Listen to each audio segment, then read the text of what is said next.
విశాఖపట్నం అనగానే అందరికీ ముందుగా గుర్తొచ్చేది అక్కడున్న సముద్ర తీరం. ఆ సముద్ర తీరమే ఇప్పుడు విశాఖవాసుల్ని భయకంపితుల్ని చేస్తోంది. అసలు ఆ వైపుకి వెళ్లాలంటేనే ప్రజలు భయపడిపోతున్నారు. పర్యాటకులైతే అసలు అటువైపు చూడడానికి కూడా వణికిపోతున్నారు.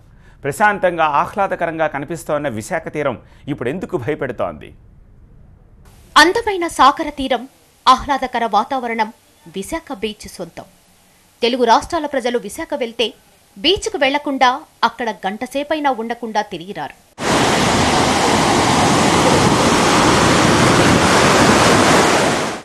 విశాఖ ప్రజలతో పాటు నిత్యం వేలాది మంది పర్యాటకులు అక్కడ ఉన్న బీచ్ను సందర్శిస్తుంటారు. ప్రభుత్వం కూడా విశాఖను ప్రముఖ పర్యాటక కేంద్రంగా అభివృద్ధి చేసేందుకు ప్రణాళికలు రూపొందిస్తోంది.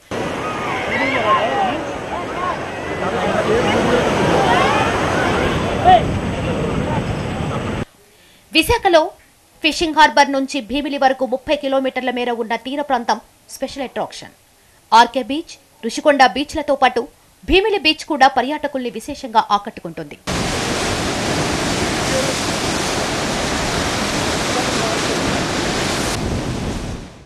ఇదంతా ఒకవైపు.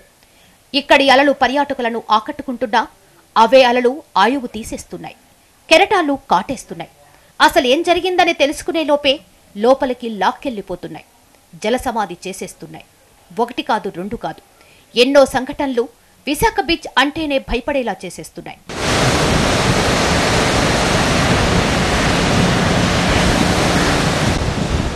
డేంజర్ జోన్స్ గా ఆర్కే బీచ్, యారడ, రుషికొండ.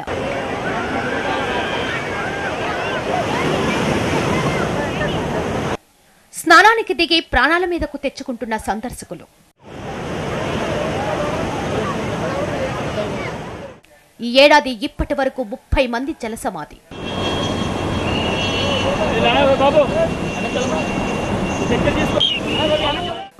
ఈ మధ్యకాలంలో బీచ్లో మరణాలు పెరిగిపోతున్నాయి. బీచ్లకు సందర్శకులు పెరగడం, నిఘా పర్యవేక్షణ లేకపోవడంతో సందర్శకులు ప్రాణాలు కోల్పోతున్నారు. కమ్యూనిటీ గార్డ్స్ ను పహారాగా పెట్టినా వాళ్లు లేని చోట సందర్శకులు దిగి ప్రాణాలు పోగొట్టుకుంటున్నారు. తాజాగా సీతపాలెం బీచ్లో 5 విద్యార్థులు బీచ్కు వెళ్లారు. ఫోటోలు తీసుకుంటూ తన వెనుక ఉన్న రాకాసి అలల్ని పట్టించుకోలేదు. సముద్రంలో పడిపోయారు. 3 క్షేమంగా బయటకొచ్చారు. కానీ 2 మాత్రం కొట్టుకుపోయారు. 100% సేఫ్ బీచ్ కాదు. రుషికొండ అయితే మాకు స్విమ్మర్స్ ఉన్నారు, అలాగే ఆర్కే బీచ్లో స్విమ్మర్స్ ఉన్నారు. ఆ సేమ్ టైము ఏదైనా హెవీ కరెంట్ ఉన్నప్పుడు సముద్రంలోకి వెళ్ళడం ప్రమాదకరం. అది దయచేసి పిల్లలు కానీ పేరెంట్స్ కానీ అర్థం చేసుకోవాలి. ఎగ్జామినేషన్స్ అయిపోయి పిల్లలంతా బీచ్కి రావటం, బీచ్లో వాళ్ళకి తెలియకుంటే సరదా కోసం సముద్రంలోనికి వెళ్ళటం, ప్రమాదాలు జరగడం జరుగుతుంది. కాబట్టి మా విజ్ఞప్తి విని సముద్రంలోనికి పిల్లల్ని పంపించడం మంచిది కాదని మేము చెప్తాం. ఒకరు కాదు, 2 కాదు, 4 ఏళ్లలో దాదాపు 100 మంది విశాఖ సముద్ర తీరానికి బలైపోయారు. 2012లో గీతం యూనివర్సిటీకి చెందిన 6 విద్యార్థులు బీచ్లో ప్రాణాలు కోల్పోవడం సంచలనం సృష్టించింది. ప్రభుత్వం కూడా ఈ సంఘటనపై సీరియస్ అవ్వడంతో అప్పటి పోలీస్ యంత్రాంగం చర్యలు చేపట్టింది. బీచ్లో పహారా కోసం 18 మంది గజ ఈతగాళ్లను లైఫ్ గార్డ్స్ గా నియమించారు. కొన్నాళ్ల పాటు ఈ లైఫ్ గార్డ్స్ వల్ల మరణాల సంఖ్య బాగానే తగ్గింది. కానీ ఇప్పుడు పహారా కాస్తున్న ప్రాంతాల్లో కాకుండా ఎవ్వరూ లేని చోట ఎంజాయ్ చేసేందుకు యూత్, విద్యార్థులు ఉవ్విళ్లూరుతున్నారు. ఆయా ప్రాంతాల్లో డేంజరస్ జోన్లుగా ప్రకటించినా అక్కడికే వెళ్లి సరదాగా సెల్ఫీలు తీసుకునేందుకు సిద్ధమవుతుంటారు. దీంతో సరదాలో పడుతున్న యువత ఆ వెనుక ఉన్న మృత్యువుని గుర్తించలేకపోతోంది. సార్ డేంజర్ ప్లేస్ సార్, వెళ్ళకూడదు లోపలికి అని చెప్పిన మాకు యూతొచ్చు అని చెప్పిన లోపల తాగేసి ఉంటారు. వాళ్ళు చెప్పిన మాట నాకు తెలిసి ఉండదు. అన్ని బీచ్లు ప్రమాదమే. అసలు బీచ్లో స్నానం చేయడానికి వచ్చేటప్పుడు దగ్గరలో స్నానం చేయాలి. ఇప్పుడు రుషికొండ బీచ్లో స్విమ్మర్స్ ఉన్నారు, ఆర్కే బీచ్లో స్విమ్మర్స్ పెట్టారు మా డిపార్ట్మెంటు, వేరే బీచ్లో పెట్టారు. అంటే స్విమ్మర్స్ ఉన్న ఏరియాలో దగ్గర స్నానం చేస్తే వాళ్ళు సెక్యూరిటీ ఇస్తారు. ఎక్కడెక్కడ స్నానం చేస్తే సెక్యూరిటీ డిపార్ట్మెంట్ అవ్వలేదు కదా సార్. పోలీసులు హెచ్చరిస్తున్నా సందర్శకుల్లో ఏ మాత్రం మార్పు కనిపించడం లేదు. ఈ సమ్మర్లో సందర్శకుల సంఖ్య కూడా పెరుగుతూ ఉండడంతో పోలీసులు, గజ ఈతగాళ్లు అప్రమత్తమయ్యారు. బీచ్కు వెళ్లేవాళ్లు యూత్, విద్యార్థులు అధికారులకు సహకరించాలని కోరుతున్నారు. తల్లిదండ్రులందరికీ మా పోలీసు డిపార్ట్మెంట్ తరఫున విజ్ఞప్తి ఏంటంటే, ఈ కరెంట్స్ మార్చి నుంచి అప్ టు జూలై వరకు కూడా చాలా హై కరెంట్స్ ఉంటాయి సముద్రంలో. బీచ్కి రావచ్చు కానీ ఈ స్నానం కని చెప్పి దిగటం అనేది చాలా ప్రమాదకరం. ఈత వచ్చిన వాళ్ళు కూడా ఇప్పుడు అక్కడ దిగటం అనేది ప్రమాదకరంగా ఉంది. ఎందుకంటే కింద హై కరెంట్స్ ఉంటాయి, దాంట్లో మనం పడిపోయిన తర్వాత లేవలేని పరిస్థితి ఉంటుంది. అందువల్ల ఏంటంటే అది ఒక్క క్షణం చాలు నీటిలో మునిగిపోతే చనిపోవడానికి. కాబట్టి దయచేసి ఎవరు కూడా అవి సేఫ్ ప్లేసులు కావు. మన ఉన్నటువంటి ఏరియాలో ముఖ్యంగా ఈ సాగర్ నగరు, జోడుగులపాలెం, మన ఋషికొండ కొంతవరకు పర్వాలేదు, కానీ ఈ ఏరియా అంతా కూడా కొంచెం డేంజరస్ జోన్. ఇంతకుముందు చాలా ఇన్సిడెంట్లు జరిగాయి. అలాగే చాలా చోట్ల బోర్డులు కూడా పెట్టడం జరిగింది. దయచేసి ఈ సూచనలు పాటించాలని కోరుకుంటున్నాను. ఇప్పుడు ప్రమాదాలు మరోసారి పెరిగిపోవడంతో అధికారుల్లో చలనం వచ్చింది. పోలీస్ కమిషనర్, జీవీఎంసీ కమిషనర్ కలిసి వీటిపై సీరియస్ గా దృష్టి సారించారు. ఒకప్పుడు విశాఖ బీచ్లో మరణాల సంఖ్య అసలుండేది కాదు. ఉన్నా ఒకటి ఎరా. బీచ్కి వచ్చిన ప్రతి ఒక్కరూ సరదాగా గడిపేవారు, వెళ్ళిపోయేవారు. కానీ ఇప్పుడు ఆ పరిస్థితి కనిపించట్లేదు. బీచ్ గురించి తలచుకుంటేనే భయంతో కాళ్ళు ఉనికిపోతున్నాయి. బీచ్లో అడుగు పెడితే కింద ఉన్న ఇసుక కదిలిపోతుందా, లోపలికి వెళ్ళిపోతున్నామా అనిపిస్తుంది. నిజమే, విశాఖ బీచ్ మనుషుల్ని లోపలికి లాక్కెళ్ళిపోతోంది. వినడానికి ఆశ్చర్యంగా ఉన్నా ఇది భయంకరమైన నిజం. రిప్, ఎవరైనా చనిపోతే వారి ఆత్మకు శాంతి చేకూరాలని రెస్ట్ ఇన్ పీస్ అని అంటాం. దాన్నే షార్ట్ కట్లో రిప్ అని అంటారు. కానీ సముద్ర పరిభాషలో రిప్ అంటే ఓ డేంజర్ పదం. ప్రతి తీరంలోనూ కెరటాల్లో హెచ్చుతగ్గులు రావడం సహజం. బయటకు వస్తున్న అలలు తీరానికి సమాంతరంగా రెండు వైపుల నుంచి వచ్చి ఒకే చోట కలిసి వెనక్కు వెళ్లే సమయంలో రిప్ కరెంట్స్ ఏర్పడతాయి. ఇదే సమయంలో రెండు లాంగ్ షోర్ కరెంట్స్ ఎదురెదురుగా వస్తే రిప్ కరెంట్స్ ఏర్పడతాయి. ఆ రిప్ కరెంట్స్ లాంగ్ షోర్ కరెంట్స్ కంటే 4 రెట్లు శక్తివంతంగా ఉంటాయి. ఎంత శక్తివంతం అంటే పెద్ద సైజు ఏనుగు కూడా దాని దెబ్బకు దాదాపు 100 మీటర్లు లోపలికి వెళ్ళిపోతుంది. ఇక ఒడ్డునున్న వారి సంగతి సరే సరి. అందుకే విశాఖ బీచ్లో ప్రమాదాలు ఎక్కువగా జరుగుతున్నాయి.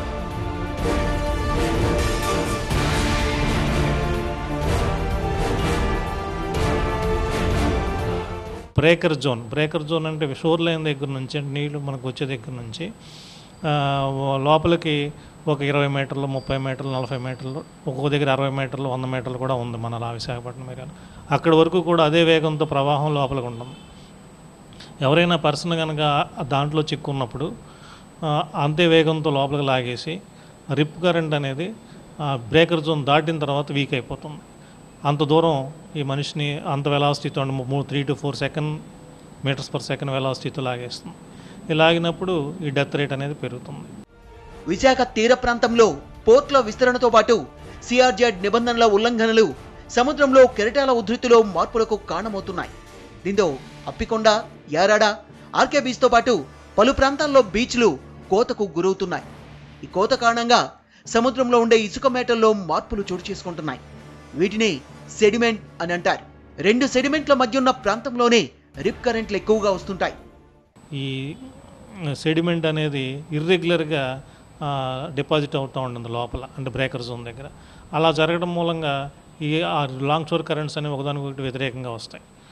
అది ఏ టైంలో వస్తుందంటే టైడల్ సైకిల్ 24 గంటల్లోనే అది మారిపోతూ ఉంటుంది. ఆ షిఫ్టింగ్ జరుగుతూ ఉంటుంది. ఆ సెడిమెంట్ డిపాజిట్ అనేది జరుగుతున్నప్పుడు దాంతోపాటు రిప్ కరెంట్ కూడా జరుగుతూ ఉంటుంది.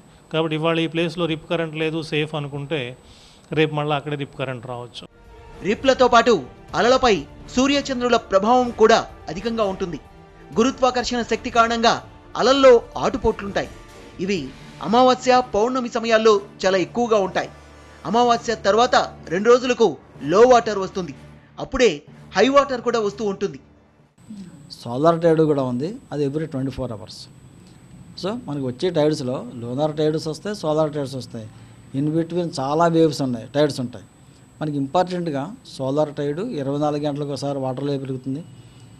మూన్ వల్ల ఎవ్రీ 12 అవర్స్కి ఒకసారి పెరుగుతూ ఉంటుంది. ఈ రెండు కలిసి వచ్చినప్పుడు ఇంకా వాటర్ లెవెల్ పెరుగుతుంది. అలాగే అమావాస్యకి పౌర్ణమికి మధ్యలో కూడా వాటర్లు బాగా పెరుగుతాయి, వాటర్ బాగా తగ్గిపోతుంది. ఇవి కూడా డేంజరస్ థింగ్సే. అమావాస్య వచ్చే ముందు 2 days తర్వాత కూడా మనకి లో వాటర్ ఉంటుంది. ఆర్కే బీచ్కు ఉత్తరం, దక్షిణం వైపు 2 నుంచి 3 కిలోమీటర్ల లోతు ఉంటుంది. ఓ విధంగా చెప్పాలంటే విశాఖ బీచ్ ఈతకు సురక్షితం కాదు.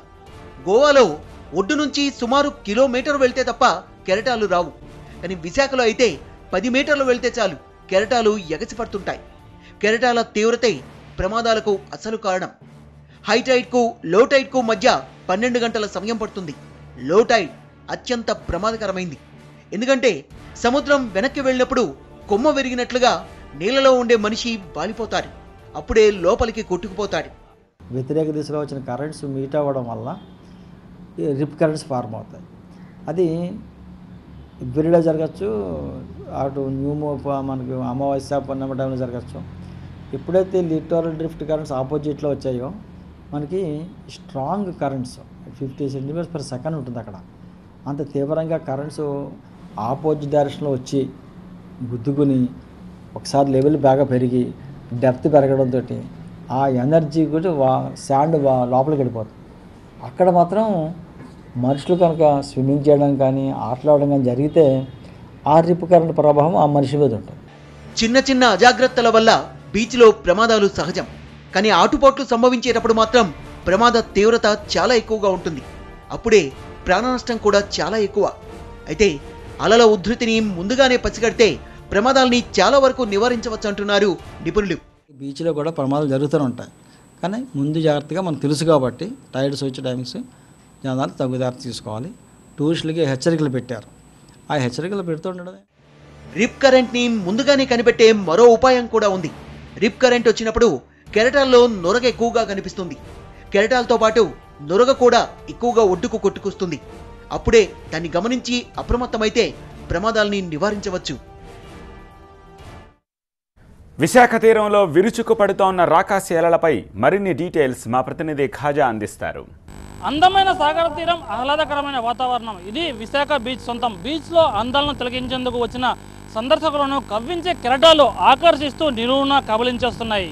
నిన్న సాగర్ నగర్ బీచ్లో జరిగిన ప్రమాదంలో 2 విద్యార్థులు జల సమాధి అయ్యారు. ప్రస్తుతం చూసుకోవచ్చు. అయినా ఇటువంటి సంఘటనలు తరచూ జరుగుతున్న ఈ విద్యార్థులు అలాగే యువకుల్లో ఎటువంటి మార్పు కనిపించట్లేదు. ఎంతమంది పోలీసులు పహారా కాస్తున్నా, మరింతమంది కమ్యూనిటీ గార్డ్స్ నిత్యం వాచ్ చేస్తున్నా సరే వీరిలో ఏమాత్రం మార్పు రావట్లేదు. కొంతమంది సెల్ఫీలు తీసుకుంటూ ఇటు సముద్రాల్లో కెరటాలకు బలైపోతున్నా ఉన్నారు. మరోవైపు కొంతమంది సముద్ర కెరటాల్లో జలకాలాడుతూ మరికొంతమంది సముద్రంలో మునిగిపోతున్నారు. నిత్యం ప్రతి ఏటా విశాఖ ఆర్కే బీచ్ నుంచి రుషికొండ భీమిలి వరకు కూడా అటువైపు ఏరడ వరకు ప్రతి ఏటా సగటున 30 మంది ప్రాణాలను ఈ సముద్రపు కెరటాలు నిలువున తోడేస్తున్నాయి. అయినా సరే ఈ సందర్శకుల్లో ఎటువంటి మార్పు కూడా రావడం లేదు. ప్రస్తుతానికి ఈ రిప్ కరెంట్స్ అనేవి ప్రధానంగా ఈ ప్రమాదాలు జరిగే స్థాయిని మరింత పెంచుతున్నాయి. 2 కెరటాలు సమాంతరంగా తీరానికి వచ్చి ఆ 2 కూడా తిరిగి వెళ్ళినప్పుడు, కలిసి వెళ్ళినప్పుడు దీని స్థాయి మరింత పెరుగుతుంది. ఈ రిప్ కరెంట్స్ ఏర్పడడం వల్ల సెకనుకు 15 సెంటీమీటర్ల స్పీడ్తో ఈ మనుషులు ఎవరైతే ఈ బీచ్ ప్రాంతాల్లో సందర్శనకు వస్తారో వారిని కెరటాలు ఉవ్వెత్తున ఎగసిపడి వారిని అమాంతంగా లాక్కెళ్ళిపోతుంటాయి. అయితే మనతో పాటు కొంతమంది కమ్యూనిటీ గార్డ్స్ కూడా ఉన్నారు. ఇక్కడ వీరితో మాట్లాడదాం. మీరు చెప్పండి, ప్రధానంగా ఈ ప్రాంతంలో ఈ ఆర్కే బీచ్ నుంచి అటువైపు రుషికొండ వరకు కానీ, భీమిలి వరకు కానీ, అటువైపు ఎరడా బీచ్ ప్రాంతాల్లో కానీ రిప్ కరెంట్స్ అనేవి ఏ విధంగా వస్తుంటాయి? మీరు ఎంతమందిని ఇప్పుడు వరకు సేవ్ చేస్తుంటారు? రిప్ కరెంట్ అనేది సమ్మర్లోనే స్టార్ట్ అవుతాయండి. వాటిలో ఎవరైనా పడితే తెలియకుండా వాళ్ళు లోనకి వెళ్ళిపోతుంటారు. వాళ్ళు బయటకు వద్దామని ప్రయత్నించినా కూడా ఆ రిప్ కరెంట్ ఏమవుతుందంటే లోనకి లాక్కుంటూ పోతుంది. ఆ రిప్ కరెంట్ లాక్కుపోవడం కనీసం ఒక 20-30 మీటర్ల వరకు లోనకి లాక్కుపోద్ది. అది తెలుసుకుంటే బయట పడవచ్చు. తెలియని వాళ్ళు అక్కడే బయటకు వద్దామని చాలా ట్రై చేసి స్టామినర్ కోల్పోయి అక్కడ అయిపోయి నీళ్ళు మింగి చనిపోయిన చాలామంది ఉన్నారు. ఎంత నచ్చజెప్పుతున్నా సరే, ఎన్ని సంఘటనలు జరుగుతున్నా సందర్శకుల్లో మార్పు రానంత కాలం ఈ ప్రమాదాలను నివారించలేమని వీరంతా కూడా చెప్తున్నారు. అయితే వీరంతా కూడా నిత్యం ఈ కమ్యూనిటీ గార్డ్స్ అంతా ఈ తీర ప్రాంతంలో పహారా కాస్తూనే ఉంటారు. రుషికొండలో 6, అలాగే ఏరాడలో 6, అలాగే ఆర్కే బీచ్లో కూడా 6 నిత్యం సందర్శకులు ఎవరైతే వస్తారో వాళ్ళని ఎప్పటికప్పుడు హెచ్చరిస్తూ ఆ లోపలికి వెళ్ళొద్దు. అంటే ఇక్కడ ఈత కొట్టడానికి ఈ ప్రాంతం ఏది కూడా సేఫ్ కాదు. ఇది కూడా అధ్యయనాలు కూడా చెప్తున్నాయి, శాస్త్రవేత్తలు కూడా చెబుతూనే ఉన్నారు, NIOT పరిశోధకులు కూడా చెబుతూనే ఉన్నారు. అయినా సరే ఏమాత్రం పట్టించుకోకుండా వినకుండా వీరంతా కూడా ఇప్పుడు చూసుకోవచ్చు. ఇక్కడ రాళ్ల మీద వెక్కి వీరు మరి అక్కడ సెల్ఫీలు తీసుకుంటారు. నిన్న కూడా ఇటువంటి ఇలాగే చేసుకుంటుండగా 2 విద్యార్థులు సెల్ఫీలు తీసుకుంటూ అక్కడ ప్రాణాలు కోల్పోయారు. నిత్యం సగటున విశాఖ తీర ప్రాంతంలో 30 మంది వరకు ఏడాదికి ఈ సముద్రంలో ప్రాణాలు కోల్పోతున్నారంటే ఈ పరిస్థితి ఏ స్థాయిలో ఉందో అర్థం చేసుకుంటూ, ప్రధానంగా రిప్ కరెంట్స్ అనేవి ఈ సమ్మర్ సీజన్లో అధికంగా ఉంటాయి. 2 కెరటాలు సమాంతరంగా తీర ప్రాంతానికి వచ్చి ఆ 2 కలిసి ఏకమై వెనక్కి వెళ్ళినప్పుడు అత్యంత శక్తివంతంగా మారి అక్కడే ఉన్న ఎవరైతే సందర్శకులు ఈత కొడుతూ ఉంటారో వారిని అమాంతంగా లోపలికి లాక్కెళ్ళిపోతాయి, ప్రాణాలను తోడేస్తుంటాయి. అయితే ఈ రిప్ కరెంట్స్ నుంచి ప్రతి ఒక్కరూ అప్రమత్తంగా ఉండాలని వీరంతా కూడా సూచిస్తున్నారు. ఇప్పటికైనా ప్రజలు గుర్తించి గమనించి ఎవరైతే ఈ సమ్మర్ సీజన్లో విశాఖ ఆర్కే బీచ్తో పాటు తీర ప్రాంతానికి ఎవరైతే వస్తారో వారంతా కూడా ఈ రిప్ కరెంట్స్ బారిన పడకుండా ప్రత్యేక జాగ్రత్తలు తీసుకోవాల్సిన అవసరం ఎంతైనా ఉంది. కెమెరా పర్సన్ కృష్ణతో Khaja, TV9 Visakha RK beach నుంచి.